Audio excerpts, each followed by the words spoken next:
វាគឺជារឿងពិតប្រធានាធិបតីសហរដ្ឋអាមេរិកលោក Donald Trump បានធ្វើការលាក់ខ្លួននៅក្នុងរទេះអាហារដើម្បីធ្វើការរត់គេចចេញពីប្រទេសទូគីបន្ទាប់ពីទទួលព័ត៌មានថាអេរ៉ង់គំរាមសម្លាប់ Donald Trump បានធ្វើការសារភាពថារូបលោកពិតជាបានប្រើប្រាស់យន្តហោះ Air Force One คล้ายៗពិតប្រាកដមែនដែលបានធ្វើការដឹកលោកចេញពីប្រទេសទូគីបន្ទាប់ពីកិច្ចប្រជុំកំពូល NATO បានបញ្ចប់ហើយគាត់បានបញ្ជាក់ថែមទៀតថាយន្តហោះคล้ายៗដែលគាត់បានជិះហ្នឹងគឺវាមិនមានសុវត្ថិភាពដូចដែលយន្តហោះ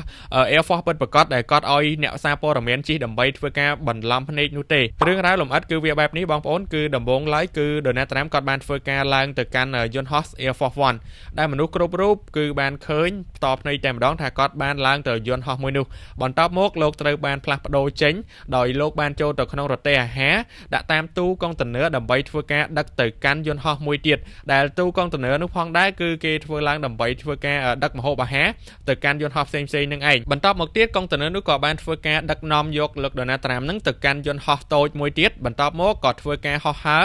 ចេញទៅកាន់ប្រទេសអង់គ្លេសបងប្អូនអញ្ចឹងសាច់រឿងគឺវាមានតែប៉ុណ្្នឹងឯងហើយលោក Donald Trump ក៏បានបញ្ជាក់ថាគឺជាសាច់រឿងពិតផងដែរបងប្អូនកុំភ្លេចជួយ follow page របស់ខ្ញុំម្នាក់មួយផងអរគុណច្រើន